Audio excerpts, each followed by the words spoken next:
Hey, I'm Bronwyn and I'm really excited to be speaking at this conference, even if it's virtual. I serve as a pastor at University Covenant Church in Davis, California, where I serve as the Director of Inclusion and also our Director of our Inclusive Summer Camp. And I'm able to serve with Ability Ministry as a content contributor and a consultant for churches who would like to start and sustain disability ministries and build inclusive cultures. So today, I would love to talk to you guys about some barriers we face when trying to build that inclusive culture. Now, in an ideal and perfect world, this would be a face-to-face kind of conversation, right? But I will do my best over video here to convey some encouragement and information to you all. And now this is just a start. This is going to be just a few minutes of just a starting place. This may not be an exhaustive list of everything you might encounter or every way you might counter it. This is just a start. So why inclusion, right? Why inclusion? And if you're watching this, chances are you are already on the path to trying to build an inclusive culture for people with disabilities in your congregation, in your community. Or you might be someone who's curious or someone who's invited by another friend to check it out, right? Why inclusion? Why does this matter, right?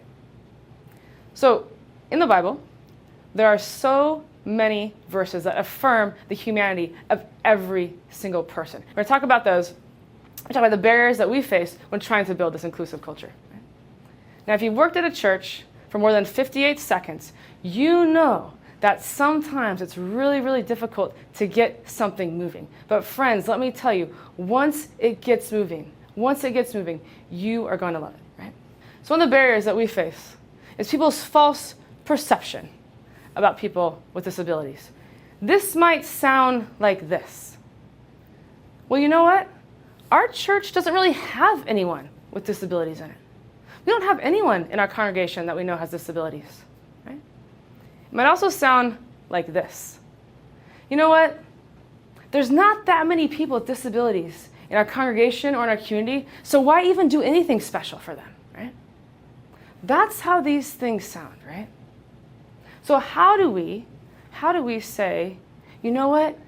Even though we have a false perception, we might have a false perception, how do we say, what is the pathway forward? We're going to go back to the beginning, in Genesis, when God created Adam and Eve. He created them. He was delighted by his creation. He said it was good. God created each and every person on this earth, disability or not. And God looks at that creation and says, it is good.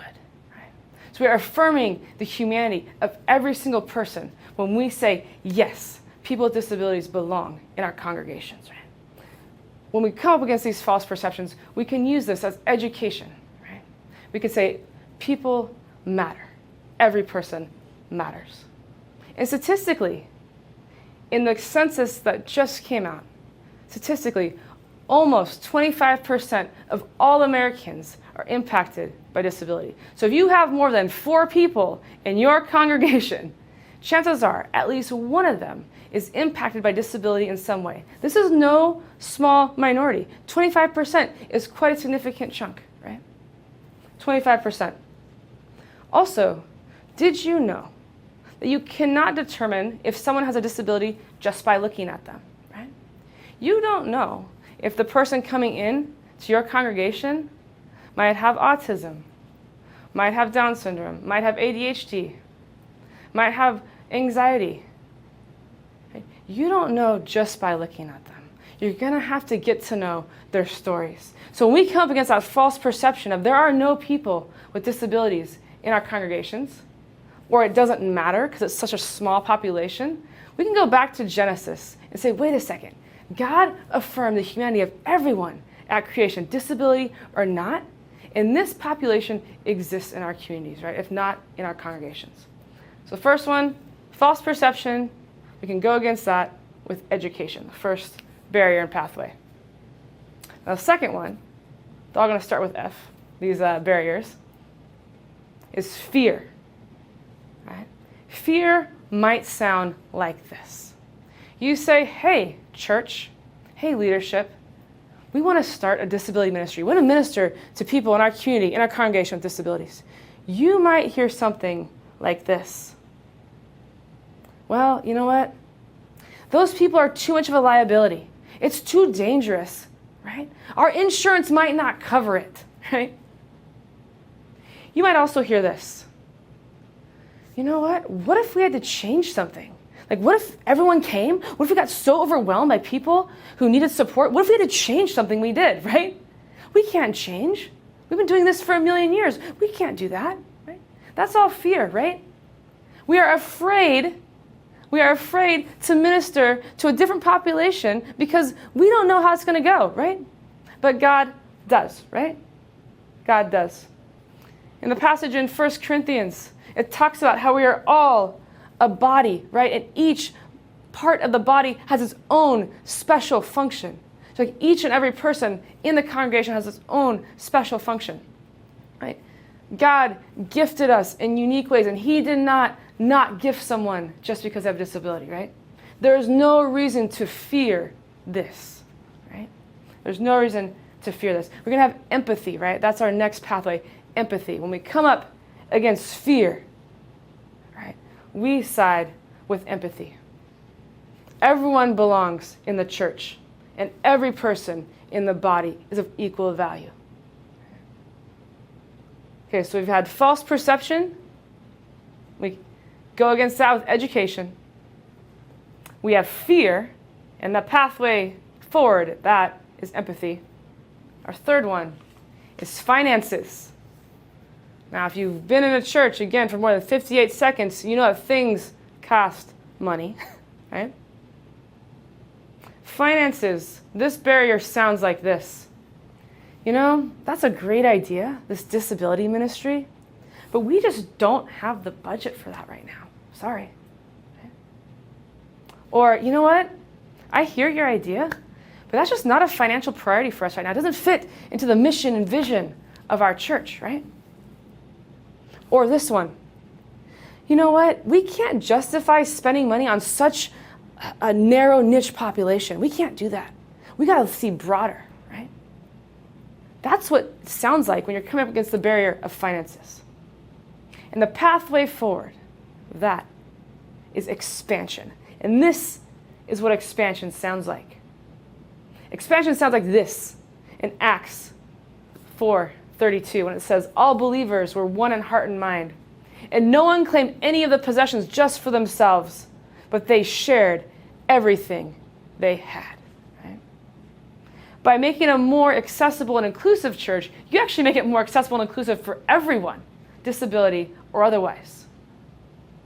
Now, it's not a standalone ministry, but it's a culture. Inclusion is a culture that your church communicates.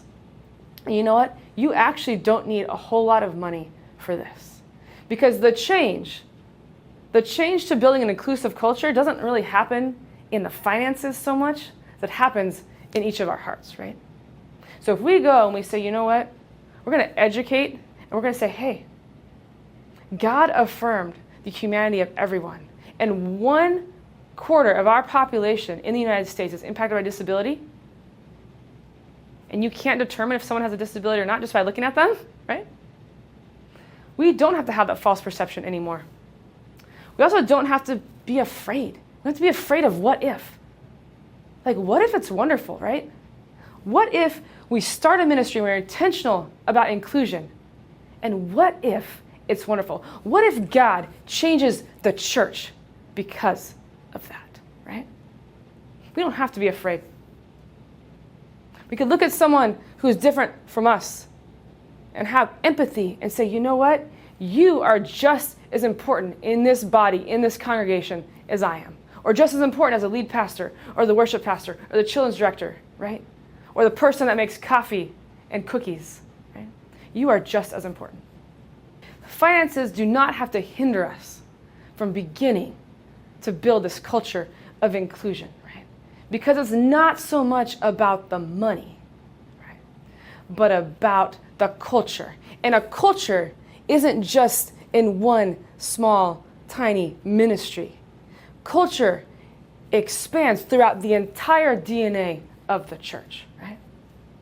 Again, this is just a starting place. You may have encountered other barriers and found other pathways forward, and that's fantastic. But these are 3 common ones that we hear: false perception, fear, and finances, right? And the pathways forward: education, empathy, and expansion. And we would love to come alongside your church, your organization, and continue to help you build those kinds of ministries. You could reach me at bronwyn@ucov.com anytime. I promise I'll respond to you. All right, enjoy the rest of this conference.